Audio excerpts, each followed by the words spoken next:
Breaking news थोक में आपके सामने प्रस्तुत करें। बिहार में दूसरे चरण का मतदान जारी, मतदाताओं में भारी उत्साह और इस वर्तमान सरकार के खिलाफ जनता सड़कों पर मैंडेट जारी कर रही। ठीक है, अच्छी बात है, जनता में उत्साह है। और दिल्ली में जो आतंकी हादसा हुआ ना, उसका भी असर बिहार की जनता पर नहीं पड़ा। मतदाताओं में भारी उत्साह है, भारी मतदान हो रहा है। और वहाँ से ऐसा अब लग रहा है कि जो ये नाजी गुजराती गैंग वाली भाजपा है ना, उसका बिहार से सफाया होगा। नीतीश ने भी अपनी राजनीति बदल दी है। उनका तीर लालटेन का संरक्षक बन चुका है। ये अभी ताज़ा घटना है, परसेंटेज हम बताएंगे। और यहाँ पर अब चुनाव आयोग तो चुनाव लगाव आयोग ही सिद्ध हो गया। उसमें किसी प्रकार की अब क्षमता भी नहीं रही। यानी यहाँ पर अब मतदान का पहले चरण का प्रतिशत का मतदान भी नहीं बता सक रहे हैं कि कितने प्रतिशत महिलाओं ने वोट डाला, कितने पुरुषों ने डाला, क्या क्या हुआ। ये सारा घालमेल चल रहा। अब यहाँ पर जनता खुलेआम कह रही है कि मुख्य चुनाव आयुक्त और उनके दोनों सहयोगी चुनाव आयुक्तों को तत्काल गिरफ्तार किया जाए। मामला बड़ा विचित्र है। आइए अब हम आते हैं राष्ट्र की बात करते हैं। ये जो सामयिक घटना थी ना, इसका विवरण भी देना जरूरी था। तो अब हम आइए यहाँ पर देश में दिल्ली में जो कल शाम को 6:57 पर आतंकी हमला हुआ ना, उससे सबक लेना पड़ेगा। और इसके लिए अब राष्ट्रपति को कदम उठाना पड़ेगा, ये भी जरूरी है। राष्ट्रपति जी है ना, सर्वप्रथम देश में आपातकाल की घोषणा इसी वक्त कर दें, इसी वक्त करें, यह बहुत जरूरी है। नंबर 2, जो ये मोदी गुजराती गैंग की सरकार है ना, इसको तत्काल भंग करें। निहायत जरूरी है ऐसा करना। यदि नहीं किया ना तो इसके भी और ज़्यादा गंभीर परिणाम आ सकते हैं। नंबर 3 बात, केयर टेकर पीएम CDS को तुरंत बनाए और सीजा गवर जी को उनका विधि को न्यायिक सलाहकार बनाए। ये भी बहुत जरूरी है, अनिवार्य है। ऐसा किया जाना चाहिए। यदि ऐसा नहीं किया गया ना तो स्थिति और दूसरी होगी। चलिए अब बात है। अब यहाँ पर आखिरकार राष्ट्रपति और देश में राष्ट्रपति शासन लागू कब करेंगे? उन्हें देश में राष्ट्रपति शासन लागू कर देना चाहिए। आइए अब दिल्ली हादसे में, इस आतंकी हादसे में 11 लोगों के मौत की पुष्टि हो चुकी है। 25 से अधिक घायल हैं और मृतकों की संख्या में और इजाफा होगा, क्योंकि 3-4 लोग गंभीर रूप से घायल हैं। अब ये दिल्ली आतंकी हमले का दोष किसको दें? इसके लिए जवाबदार कौन? तो यहाँ पर यह स्पष्ट हो गया है कि हमारी खुफिया एजेंसी बिल्कुल नाकाम रही। आप इस आतंकी हमले के पहले आप 2-3 दिन से बड़े कहीं बड़े अलर्ट कर रहे थे। यूपी में अलर्ट कर रहे थे,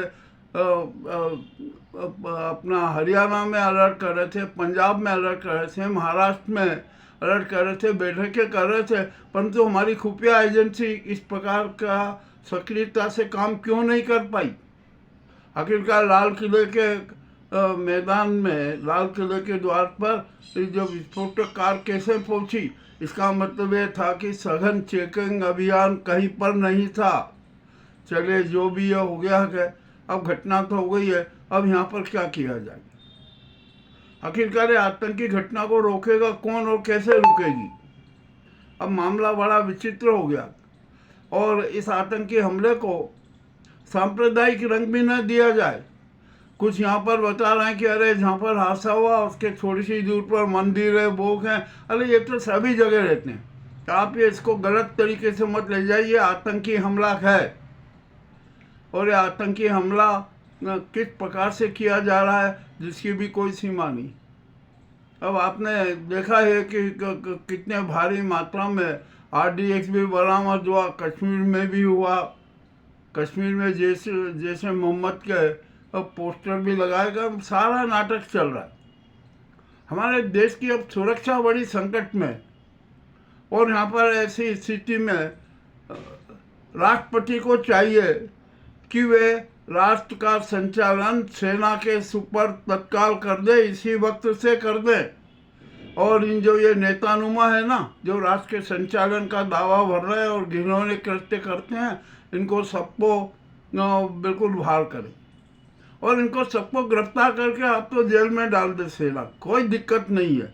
अब तो ये बहुत ज़रूरी है। मामला अति रोचक हो चुका है, देश संकट में है, सीमाएं संकट में है, हर आदमी संकट में है। कब किसके सांसें थम जाए कहना बहुत कठिन है। और हमारे देश में अब ये ठंड से लोग मरना चालू हो गए। गर्मी में मरते हैं, ठंड में मरते हैं, बारिश से मरते हैं, हर मौसम में मौत का चक्र चलता है। तो इसके लिए भी कुछ रोकथाम बहुत ज़रूरी है। पर अब क्या कर सकते हैं, या तो सरकार को है ना सिर्फ सत्ता चाहिए, सत्ता सुख चाहिए, धन चाहिए, घोटाले करने का चाहिए और हवाबाजी करना चाहिए, जुमलेबाजी करने चाहिए, करना जरूरी होता है, इवेंटबाजी करना जरूरी होता है। ये सत्य से दूर भागते, सत्य से पलायन करते हैं। इनको राष्ट्र की चिंता नहीं है, जनता की चिंता नहीं, इनको संविधान की चिंता नहीं, इनको विधान की चिंता नहीं, इनको जनता की चिंता नहीं, इनको सनातन धर्म की चिंता नहीं, इनको देश में सुव्यवस्था और शांति की चिंता नहीं। तो ऐसी ये सरकार है। इनके खिलाफ भी अब कठोर से कठोर कार्रवाई होना जरूरी है। एक देश में एक बहुत बड़े क्रांति की जरूरत है, संवैधानिक क्रांति की जरूरत है और जन क्रांति की जरूरत है, न्यायिक क्रांति की जरूरत है। और ये हमारी जो समाज पालिका है ना, इससे तो आशा ही छोड़ दीजिए, ये कुछ भी नहीं कर पाएगी। वो बेचारे जो सोशल मीडिया पर और कुछ अच्छे यूट्यूबर्स हैं, जो वे खुले रूप में जनता के सामने सत्य को प्रस्तुत करते हैं, सत्य सबके सामने रखते हैं और जनता की आवाज़ तक पहुंचाते हैं, किंतु जनता की आवाज़ को भी नकारा जाता। राष्ट्रपति तक जनता की आवाज़ को नकारती रही है, ये भी प्रमाण हैं, साक्ष्य हैं।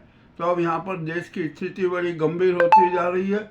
देश में आपातकाल की अनिवार्यता है, तुरंत आज ही और इसी वक्त आपातकाल की घोषणा कर दी जाए। मैं राष्ट्रपति जी से जनता अनुरोध कर रही है कि देश में आपातकाल की घोषणा कीजिए और राष्ट्रपति शासन लगा दीजिए। ये बहुत बहुत ज़रूरी है। जो घटना में 11-12 लोग जो दिवंगत हुए हैं, जो घायल है, जो दिवंगतों को हम श्रद्धांजलि अर्पित करते हैं, राष्ट्र की जनता श्रद्धा सुमन अर्पित करती है और जो घायल है उन्हें जल्दी से जल्दी स्वस्थ होने की कामना करती है। अब बड़ी विचित्र स्थिति हो गई है, देश में एक बहुत बड़े क्रांति की ज़रूरत है, जन क्रांति की ज़रूरत है और जनता को जन क्रांति करना ही पड़ेगी।